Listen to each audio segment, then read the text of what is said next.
Olá, bem-vindos à comunidade Novo Tempo Fortaleza. Fazemos parte da Igreja Adventista do Sétimo Dia. Esse é um lugar para se conectar com Deus e servir ao próximo. Nossos encontros são experiências reais com Cristo e sua verdade, onde buscamos ser cada dia mais parecidos com aquele que nos criou. Quer ficar por dentro dos nossos projetos e não perder nada, nenhum evento, nenhuma mensagem? Segue a gente no Instagram e se inscreve no nosso canal no YouTube. Fica aí, que a nossa programação começa em instantes. E lembre-se, Somos porque Ele é.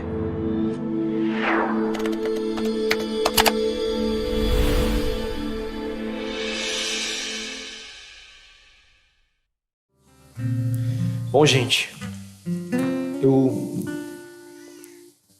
não sei vocês não, mas essa música aí, tocada aqui no louvor da comunidade, dá vontade de você rasgar as roupas, cantar, chorar, assim. Aí falta saliva. Se quiser alguém puder trazer um copo d'água para mim também, porque eu esqueci até de trazer minha Bíblia aqui para frente. Aí você fica, emocionado e chora e dá aquele arrepio na espinha e não sei o quê. Aí o Arnaldo diz, Ele é o Senhor, e a gente... meu Deus do céu, bom demais esse louvor. Mas é muito legal, gente, louvar a Deus, porque realmente o louvor ele parece que nos eleva, nos tira de onde a gente está. Parece que é uma maneira que a gente tem de quebrar um pouco com aquela rotina que a gente tem de todo dia, de estar sempre acelerado, pensando em outras coisas, pensando em problema. Eu pelo menos, tenho muita dificuldade, às vezes, de parar mesmo, assim, de frear, desacelerar para conversar com Deus. Uma coisa que eu não sei se vocês têm isso, mas eu já percebi que eu tenho dificuldade de orar por muito tempo. Vocês têm isso também? De orar por muito tempo? Começa a orar por muito tempo, você começa a oração e daqui a pouco está pensando no problema de outra coisa que tinha que resolver, não sei o que tinha que fazer e tal. Já aconteceu isso com vocês? Ou então pior não, ou então também acontece, você está orando aí dorme. Está orando e dormindo, né? Quantas vezes você estava conversando com alguém e a pessoa dormiu no que você estava falando, né? Aí você pensou que a pessoa não está nem ligando para o que eu estou dizendo, né? Então assim, será que Deus se sente assim com a gente? Porque a gente não consegue parar para se concentrar realmente nele. Mas de qualquer maneira eu estou muito feliz porque estar aqui na frente para conversar com a comunidade, me traz quando eu recebo essa missão, sempre é um grande remédio para mim, porque você passa a noite orando, pensando nisso, tentando se conectar com Deus de alguma forma para que você tenha uma inspiração de falar alguma coisa que seja relevante para a nossa vida cristã. E hoje eu trouxe para a gente aqui uma história, no meio dessa semana aí conturbada. Eu pelo menos tive uma semana conturbada. A boa notícia, é que diminuíram os casos do Covid, está em queda, absoluta aí, muito, muito menos casos, muito menos mortes. Aí agora só falta a gente comprar agora os cilindros, e as boias de mergulho para quando vier o tsunami, que já está ameaçando. A gente sai, a alegria de pobre dura pouco, A gente sai de um problema e já vem a ameaça de outro. Obrigado, meu amor. Gente, hoje eu queria conversar. Todo mundo já sabe que Jesus não é novidade, isso aí não. Qualquer pessoa que viesse falar aqui na frente saberia disso, que Jesus veio para salvar. Alguém tem alguma dúvida disso? Jesus veio para salvar. Tem uma passagem lá em Mateus 18 que ele fala, eu vim para salvar, eu vim para que tenham vida. Que vocês tenham a vida inclusive em abundância, Ele faz aquela parábola, ele diz o seguinte, olha, quem é o pastor, que vende uma ovelha perdida, ele não deixa as outras 99 no aprisco que vem para resgatar. Inclusive eu já comentei aqui outra vez, não sei se quem estava, quem não estava, que na interpretação de muitos teólogos, e é a que eu acho que é também, as 99 ovelhas na verdade são os mundos não caídos que Jesus deixou e veio salvar um único mundo caído. A ovelha perdida na verdade pode representar sim um pecador, que se perdeu, que está distante, mas faz muito mais sentido se você pensar na ovelha perdida como sendo o mundo inteiro, porque na verdade 99 ovelhas que ficaram no aprisco, na terra não tem ninguém, que está todo mundo perdido aqui, se não for por Jesus. Então, Jesus realmente disse que veio para salvar o mundo, para salvar a terra. O Evangelho de João começa falando isso, o verbo veio, se fez carne, e João 3,16, todo mundo sabe decorado, todo aquele que nele crê não pereça, mas tem a vida eterna. Então, isso aí não é novidade, Fiz aqui um brainstorm aqui para alguns versos que falam sobre isso, só para recapitular, e aí eu quero voltar para a nossa história, que já é no final da missão de Jesus aqui na Terra. A história que a gente vai ler hoje, que está lá, o primeiro verso que nós vamos ler mais de um, mas os primeiros versos que nós vamos ler vai estar lá no Evangelho de João, no capítulo 18. No capítulo 18, no verso 33, depois de Jesus ter sido preso, depois de já ter sido espancado, já ter sido humilhado, já ter sido acusado injustamente, já ter sido cuspido. Aí ele foi levado lá para o governador, né, da província deles, Pôncio Pilatos, né? E Pilatos teve um encontro com Jesus. E o que é mais interessante é que Pilatos estava lá para fazer o julgamento de Jesus, né? Para a gente que hoje acredita e sabe que Jesus era um ser humano, 100% humano, mas 100% Deus, 100% divino, a gente fica até pensando assim, como é que pode, né? Uma pessoa se achar que pode fazer um julgamento desse com o próprio Deus, né? Mas aí ele estava lá para fazer isso, para fazer um julgamento. E Jesus, fazendo jus ao que ele tinha dito, que a sua missão era salvar, ele não fez diferente com Pilatos. O encontro que ele teve, todo encontro que Jesus tinha com alguém, ele tentava salvar. A diferença é que Jesus, ele sabia, ele entendia, né? Ele conhecia, sabia de tudo, era Deus, então ele sabia o que passava no coração das pessoas, ele conhecia a história de todo mundo, ele sabia as palavras certas, a forma certa de cada um. Tinha gente que precisava de um pouco mais de carinho, tinha gente que precisava de um pouco mais de pressão, ele sabia a forma certa de falar. E no caso de Pilatos, Jesus também não teve dúvidas do que ele precisava fazer para dar a Pilatos a chance de ser salvo. E aí é isso que a gente vai tentar entender aqui. Porque, entendam, gente, antes da gente começar a ler os versos, que Pilatos era um cara poderoso. Ele era um cara influente, ele era um cara poderoso, e que inúmeras vezes na história, né, no seu governo, lá no seu mandato, lá em Roma, ele deve ter feito, na província que ele governava, ele deve ter feito julgamentos de outras pessoas que eram levadas a ele para serem analisadas, né, os atos, para saber se ia ser preso, se não ia, se ia ser condenado, se não ia, se ia ser liberto. E não, isso aí também não é alheio ao nosso conhecimento, que era muito comum, principalmente nos tempos antigos, os julgamentos seriam o quê? Injustos, né? O governador ou a pessoa que era responsável por fazer o julgamento ia lá e queria se livrar do caso.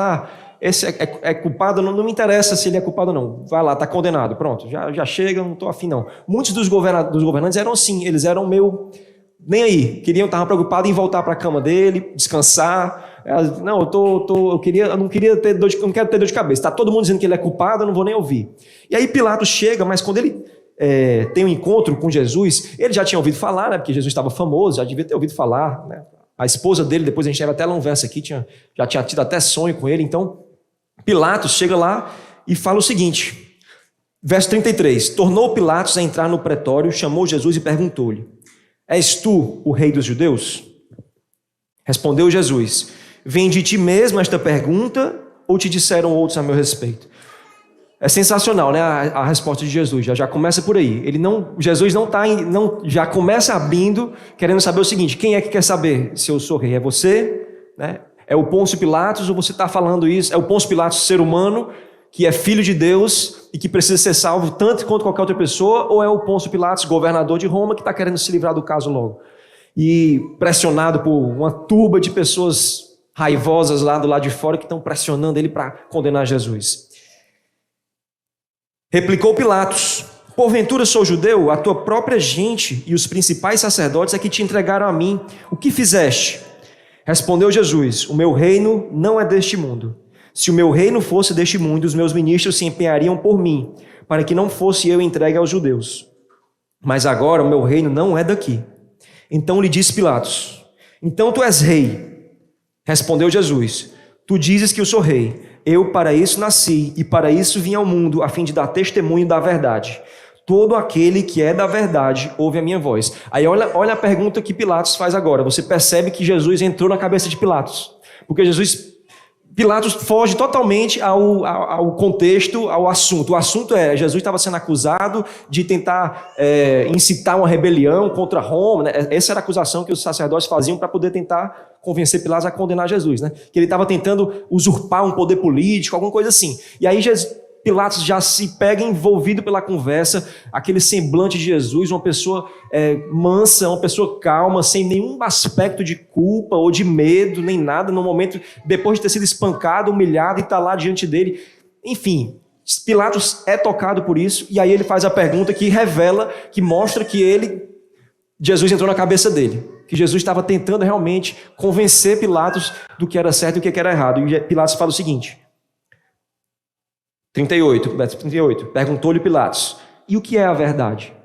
Você percebe que no verso seguinte, aliás, continuando o verso, tendo dito isto, voltou aos judeus e lhes disse: eu não acho nele crime algum.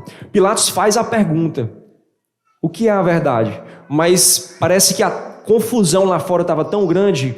Mata Jesus, crucifica, cadê, condena, ele é culpado, ele está tentando fazer coisa errada. Aí Pilatos faz a pergunta, ele tem um devaneio assim, Deus chamando ele, e aí na mesma hora, a confusão lá fora parece que chama mais atenção e ele nem espera a resposta. O que é a verdade? Aí o pessoal gritando, olha, não estou vendo culpa nesse cara, ele não é culpado. Mas ele não esperou para ouvir a resposta de Jesus. Não deu tempo de ouvir a resposta de Jesus, porque tinha muita coisa, muito ruído do lado de fora. E a primeira reflexão que eu quero fazer agora para a gente contextualizar essa história para a nossa época é o seguinte, gente. Quais são os ruídos que estão separando a gente da resposta de Deus? Quais são os ruídos na sua vida e na minha vida que estão separando a gente da resposta de Deus? Porque é muito provável, a Bíblia ela é muito sábia, é muito legal e muito atual por conta disso. É muito provável que muitas coisas Deus esteja tentando falar com a gente, inclusive coisas que a gente está buscando, mas a gente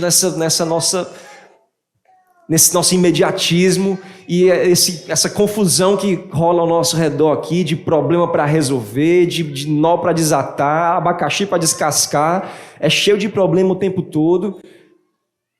A gente pode não estar nem esperando pela resposta.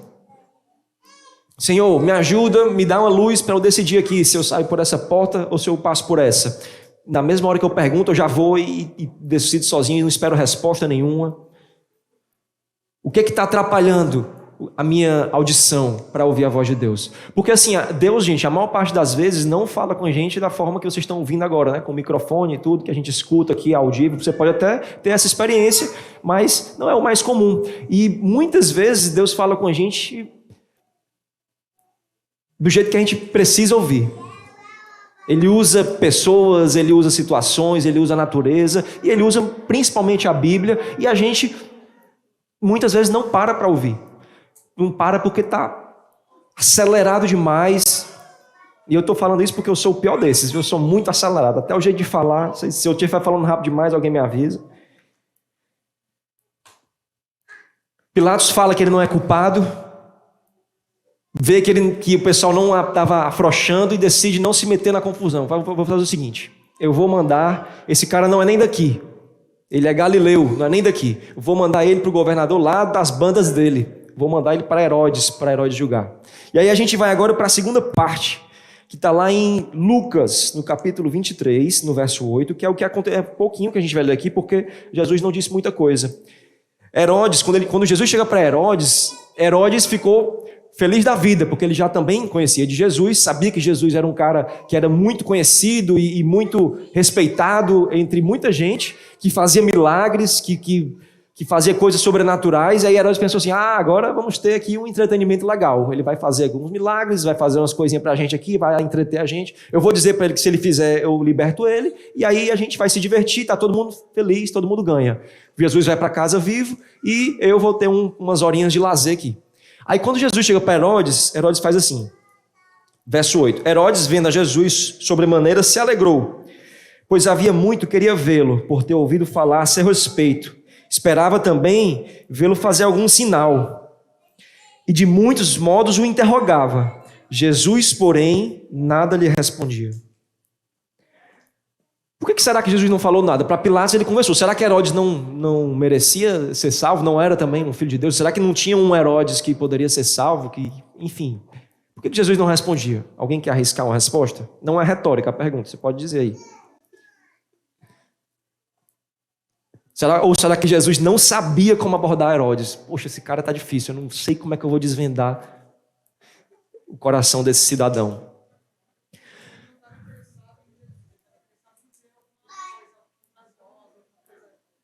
O interesse a Mel está falando aqui, o interesse de Herodes não era em Jesus em si, mas em ver um espetáculo, né? Para ver um show, né? Ele queria ver o show. Isso é um aspecto realmente, porque em Jeremias, isso é o primeiro aspecto, na verdade, do motivo que Jesus não falou nada para Herodes. Porque em Jeremias fala que Buscar-me-eis e me achareis quando me buscardes de todo o coração. Se você busca de coração, você acha. Agora, se você está querendo showzinho, se você está querendo, né, o que o pessoal fala por aí, né, evangelho de prosperidade, né, o pessoal, não, que se você está querendo ir para Jesus para poder fazer barganha, eu estou querendo então para Jesus porque naquela igreja ali o pessoal entra e sai rico, ou porque eu quero trocar de carro, não sei o quê. Não é o motivo de todo coração isso. Então pode até ser que você encontre Jesus, que Jesus dê um jeito de driblar o seu egoísmo e consiga alcançar seu coração se você permitir. Na verdade, ele sempre consegue desde que você permita, né? Mas essa não é a forma correta de buscar Deus. Samuel levantou a mão ali.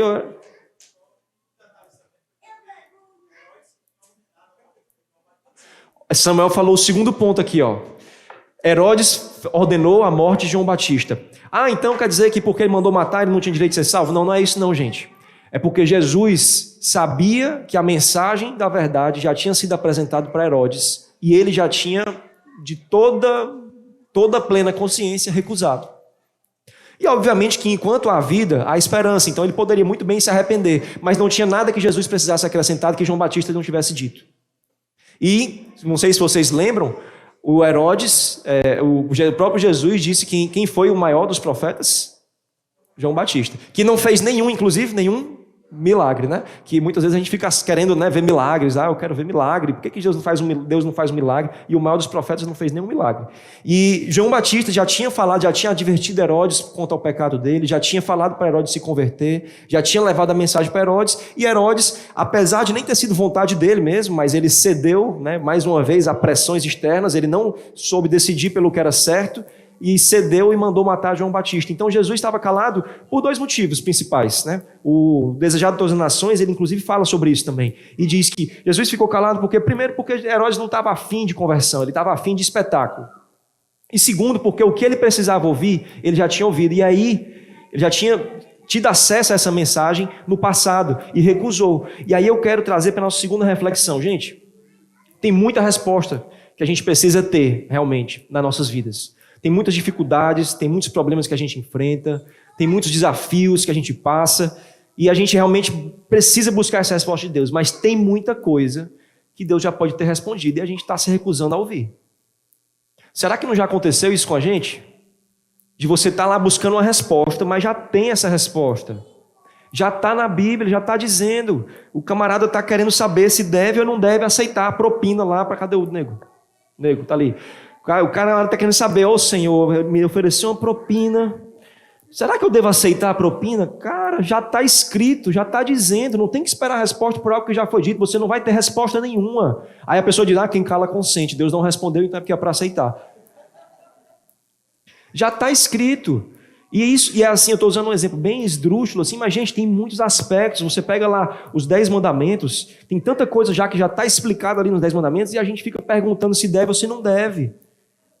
Está nos 10 mandamentos que a gente deve ter um Deus, e adorar Ele acima de todas as coisas, e todos nós quebramos esse mandamento todos os dias, porque a gente fica colocando outras coisas na frente de Deus, às vezes até coisas boas. Está lá, está escrito lá, já está respondido, não precisa você orar e perguntar, será que eu devo colocar em primeiro lugar Deus ou o meu trabalho? Será que eu devo colocar em primeiro lugar Deus ou a minha família? Será que eu devo colocar em primeiro lugar Deus ou qualquer outra coisa? E repare que eu usei exemplos de coisas boas, tá? Que Deus quer que a gente tenha mesmo, que a gente tenha trabalho, que a gente tenha família, que a gente ame nossa família, que a gente seja competente, profissional no nosso trabalho. Mas se você coloca no lugar de Deus, já era. Perdeu o foco.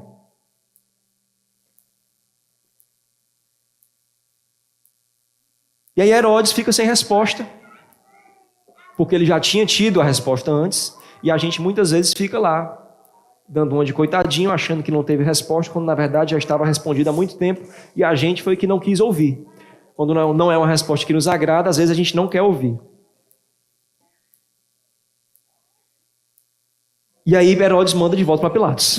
Herodes também não tem coragem de condenar Jesus, porque apesar de ter se aborrecido, porque não foi respondido, foi ignorado, não teve a sua autoridade respeitada, ele não teve coragem de condenar Jesus, porque viu nele um cara totalmente inocente e não teve coragem.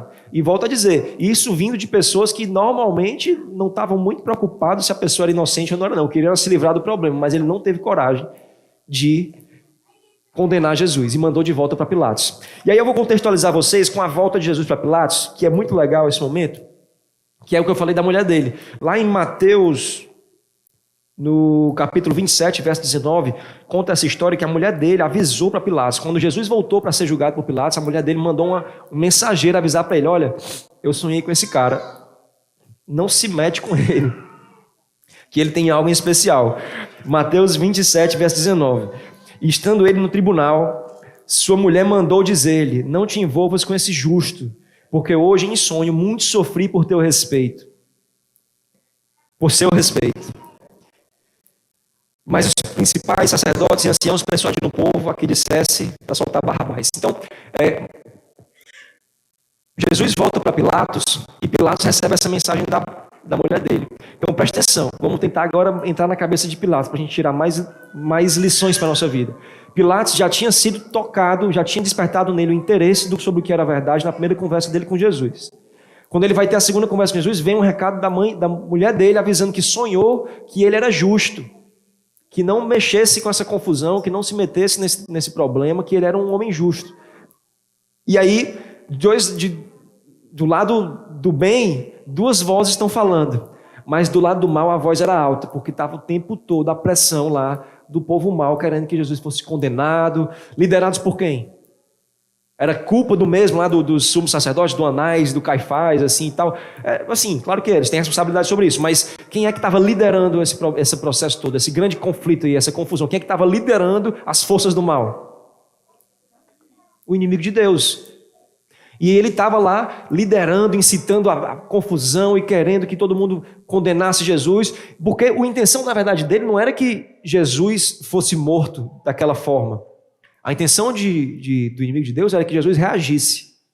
Porque se Jesus reagisse, em qualquer momento, ele provaria tudo o que Satanás tinha dito e acusado Jesus e Deus de antigamente, que ele não era justo, e aí Jesus deixaria de ser um sacrifício perfeito e a gente estaria perdido para sempre. Então, a intenção de Satanás era quanto mais ele te pudesse humilhar, cuspir, bater, fazer doer, torturar, o que fizesse para que Jesus reagisse, para poder justificar. Olha, eu não disse que ele se acha melhor que os outros. Ele vem aqui dizendo que é 100% homem, mas usa o poder de Deus para se livrar da pena. Mas Jesus não reagiu. E Satanás continuava incitando. Agora, esse conflito aí não afetou Jesus, mas afetou muito a cabeça de Pilatos. E aí Pilatos estava lá em um dilema maior do mundo entre o bem e o mal. E aí de novo ele propõe, vamos fazer o seguinte, eu vou propor libertar um ladrão, um prisioneiro, na verdade, né? Vou propor aqui liberar o Barrabás, que está condenado já aqui, que é um criminoso conhecido, sabidamente injusto, sabidamente errado, e botar como opção Jesus. Com certeza eles vão escolher Jesus, não é possível que eles queiram libertar Barrabás. E aí ele manda, a gente volta agora para João, no capítulo 19, para a gente ler os nossos últimos versos da história de Pilatos, que diz o seguinte: então por isso Pilatos tomou... e Pilatos ainda mandou bater em Jesus, né? Açoitar Jesus, para ver se o pessoal... Capítulo 19, a gente vai no verso 2. Foi açoitado, colocaram coroa de espinhos. Vou ler aqui agora. Os soldados, tendo tecido uma coroa de espinhos, puseram-lhe na cabeça e vestiram-no com um manto de púrpura. Chegavam-se a ele e diziam: salve, rei dos judeus, e davam-lhe bofetadas. Outra vez saiu Pilatos e lhes disse: eis que vos apresento para que saibais que eu não achei nele crime algum. Saiu, pois, Jesus trazendo a coroa de espinhos e o manto de púrpura. Disse-lhe Pilatos: eis o homem. Ao verem-no, os principais sacerdotes e os seus guardas gritaram: crucifica-o, crucifica-o. Disse-lhe Pilatos: tomai-o vós outros e crucificai-o, porque eu não acho nele crime algum. Verso 7, responderam-lhe os judeus: temos uma lei, e de conformidade com a lei ele deve morrer, porque a si mesmo se fez filho de Deus. Pilatos, ouvindo tal declaração, ainda mais atemorizado ficou, e tornando a entrar no pretório, perguntou a Jesus. Antes de ver a pergunta de Jesus, então presta atenção, Pilatos, quando ouviu o pessoal dizendo que ele era filho de Deus, aí é que ele teve todas as ferramentas para ele concluir o que ele precisava. Ele já tinha visto um ar de divindade em Jesus, já tinha percebido pelas palavras de Jesus que ele era uma pessoa especial, que ele não era culpado. A mulher dele veio com um sonho avisar. E os próprios inimigos de Jesus falaram que ele se declarava filho de Deus. Coisa que ele, não, na verdade, para Pilatos, ele não tinha dito ainda. Ele disse que ele era um rei de outro reino e que nasceu para isso e por isso que tinha vindo ao mundo. E aí Pilatos enlouquece nessa hora. Ele, não, vou ter que falar de novo com ele. Vão matar esse cara, será que ele é filho de Deus mesmo? Aí ele chama lá para dentro e faz uma pergunta. De onde és tu? De onde você vem, né? Em outras traduções tem. Mas Jesus não lhe deu resposta. Então Pilatos o advertiu. Não me respondes? Não sabes que eu tenho autoridade para te soltar e autoridade para te crucificar? E aí Jesus respondeu. Nenhuma autoridade teria sobre mim se de cima não te fosse dada. Por isso, quem me entregou a ti, maior pecado tem. Então Jesus, a princípio, não responde quando ele pergunta de onde ele vem. Mas depois que ele fala que Pilatos tenta forçar uma resposta dele ameaçando, ele responde, você não adianta você me ameaçar. Não adianta. Jesus já tinha dito antes, né, que momentos antes, na verdade, no momento da prisão dele, ele dizendo, olha, ninguém pode prender o Filho de Deus, né? A mim mesmo eu me entrego. Então, ele dá essa resposta para Pilatos e ainda dá um golpe de misericórdia para Pilatos decidir pelo bem. E diz assim, olha, eu sei que você está num conflito imenso, mas culpa maior é a de quem te trouxe, porque a tua autoridade que você está me ameaçando foi concedida por mim. Fui eu que dei a tua autoridade, meu pai que deu a autoridade, né? Então, Pilatos tem a certeza absoluta que ele não é culpado e diz que vai lavar as mãos porque também, ao mesmo tempo, ele está com medo das consequências que teria dele não condenar Jesus. Ele pega, lava as mãos lá simbolicamente, diz, eu lavo minhas mãos, está entregue para vocês, façam como vocês quiserem. Ou seja, ele autoriza. E aí, gente, vem para a terceira reflexão. Pilatos teve todas as ferramentas para concluir quem Jesus era. Pilatos teve todas as ferramentas para concluir qual era o caminho certo a se seguir, o que era o certo a se fazer. E aí, ele não decidiu por quê? Porque tinha medo. Porque estava com medo das consequências dele não condenar Jesus, dele devolver Jesus em liberdade para aquela multidão e ter uma revolta, né, ter uma rebelião. Os sacerdotes, os príncipes que estavam acusando Jesus ficavam ameaçando, dizendo que ele estava querendo usurpar o poder de César, e que se Pilatos não condenasse, ele ia estar sendo conivente com alguém tentando usurpar o poder de César, do imperador romano. Então Pilatos pensou, rapaz, se essa conversa chega no ouvido do César, eu perco tudo que eu tenho. Só que o problema, gente, é que tudo que ele tinha não era nada comparado ao que Jesus estava oferecendo. Não era nada comparado ao que Jesus estava oferecendo. E aí, a partir daquele momento, Pilatos teve um tempo para decidir, para se converter, para se arrepender. Jesus ainda deu um golpe de misericórdia final, falando assim, olha, é errado você me condenar, mas tem esperança, você só precisa se arrepender. É errado você me condenar, mas a culpa maior é de quem me trouxe até aqui me acusando de mentiras. Então tem esperança para você, se arrependa. Eu vou morrer mesmo, eu escolhi morrer, eu vou me entregar para salvar você, inclusive. Mas, quando eu morrer, não esqueça que eu estou te dizendo, tem esperança, tem jeito. Infelizmente, gente, por conta do medo das consequências, por conta do medo dos problemas que poderiam causar, a maior parte dos teólogos, aí não conta isso na Bíblia, né, com detalhes, mas o contexto do que a Bíblia fala, e a maior parte dos teólogos, né, que pesquisam e tal, a história de Pilatos, o Desejado de Todas as Nações também fala sobre isso, acreditam que Pilatos realmente, infelizmente, não se converteu. Ele deixou passar essa chance. E acabou entrando, inclusive, em depressão, passou por muitos problemas. E aí vem a terceira reflexão para a gente. Será que a gente está deixando de fazer o que é certo por medo das consequências? Será que a gente já encontrou a resposta que a gente precisava e está deixando de aplicar isso na nossa vida por conta do medo do que vão pensar, do que vão dizer, do que vai acontecer com, sei lá, com a minha rotina, com o meu trabalho, com a minha vida? Será que eu aprendi já uma coisa que eu deveria fazer e estou com medo de aplicar isso? Mas não dá certo, é impossível. É impossível. Será que você está usando essa desculpa, a mesma desculpa de Pilatos, e está lavando suas mãos? A boa notícia é que a mesma coisa que Jesus disse para Pilatos, ele está dizendo para você, olha, é errado o que você está fazendo, mas tem jeito. Tem jeito. Tem jeito. O preço está sendo pago já por Jesus na cruz. Toda vez que a gente decide fazer uma coisa errada, que a gente escolhe o caminho do mal, a gente está apontando um dedo para Jesus e falando, crucificam. Mas o que Jesus está dizendo para a gente é o seguinte, tem jeito. Tem jeito, eu ia me entregar de qualquer jeito, eu ia me entregar, eu ia morrer. Mas se você se arrepender do que você está fazendo, Tem jeito. E aí, para a gente não acabar a história com a nossa mensagem com uma história triste, vamos lá para Lucas 23, voltar para Lucas 23, no capítulo, ou no verso 42. Lucas 23, verso 42. Aí Jesus, vocês já sabem a história, depois de mais tortura, de mais humilhação, de mais sofrimento, ele é crucificado ao lado de 2 ladrões. E no verso 42, no verso 40, desculpa. Um dos ladrões zomba dele, e aí o outro ladrão defende Jesus e diz o seguinte: respondendo-lhe, porém, o outro repreendeu, dizendo: nem ao menos temes a Deus, estando sob igual sentença? Nós, na verdade, com justiça, porque recebemos o castigo que os nossos atos merecem, mas este nenhum mal fez. E acrescentou: Jesus, lembra-te de mim quando vieres no teu reino. Vocês lembram que Jesus falou que era rei? Vocês lembram que Jesus falou que ele era um rei, o reino dele não era deste mundo? E Pilatos soube disso, teve a oportunidade de dizer o que o ladrão disse aqui: pois então eu quero fazer parte do teu reino. Mas Pilatos não disse. Esse ladrão aqui teve muito menos tempo que Pilatos, teve muito menos palavras do que Pilatos. Ele estava lá, ele não tinha mais opção para onde ir, não tinha mais o que fazer, mas ele se arrependeu. Momentos antes da morte dele, ele disse o seguinte: Senhor, se tu é rei, então lembra de mim quando estiver no teu reino. E Jesus responde aquela frase que todo mundo conhece: em verdade te digo hoje que estarás comigo no paraíso.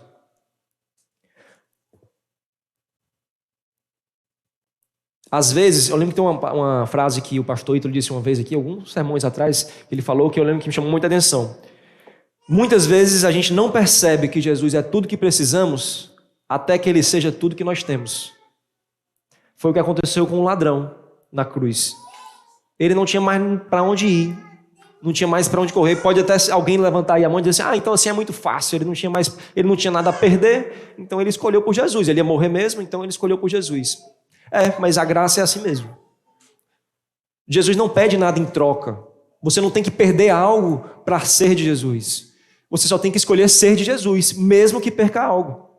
Você não tem que se desfazer de tudo que você tem ou que você ganhou e tal para ser de Jesus. Você tem que escolher só ser de Jesus. Agora, às vezes, na verdade, muitas vezes, no mundo em que nós vivemos, escolher ser de Jesus vai implicar em turbulência na nossa vida.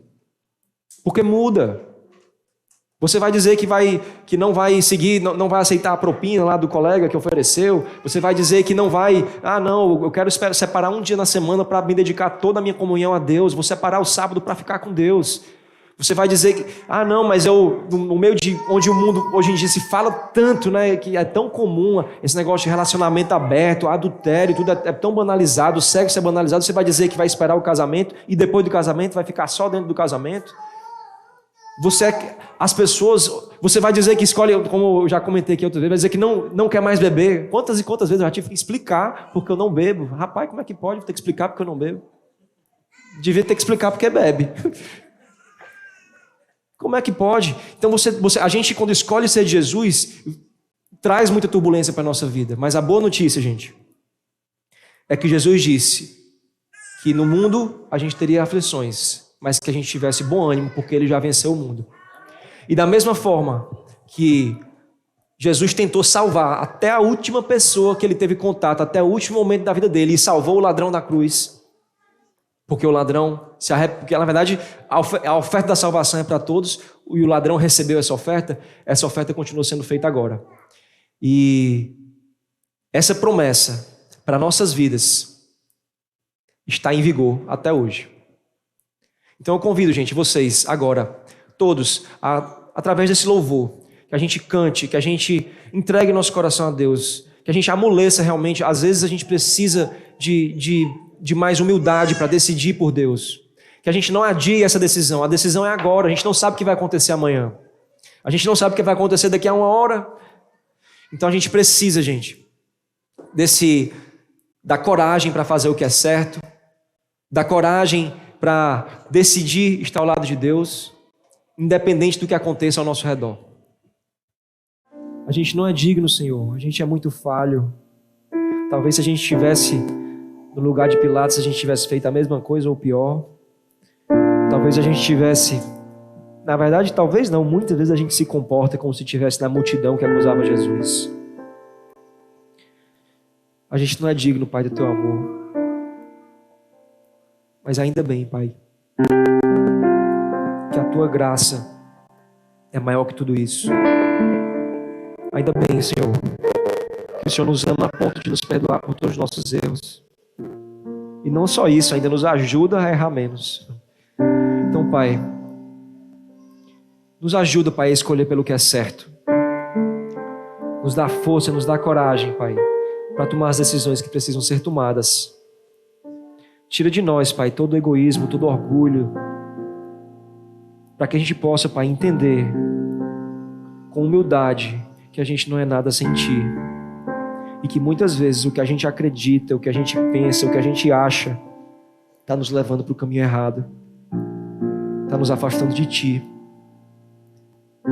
Então nos ajuda, Pai, a mudar de direção. Recalcula a nossa rota e nos direciona, Pai, para estar mais perto de Ti todos os dias. Nós te agradecemos, Pai, pelas Tuas promessas e a principal delas, Pai, de salvação. Promessa da Tua volta. Te pedimos que nos ajude a viver todos os dias esperando por esse momento. Abençoa o restante da nossa programação, em nome de Jesus.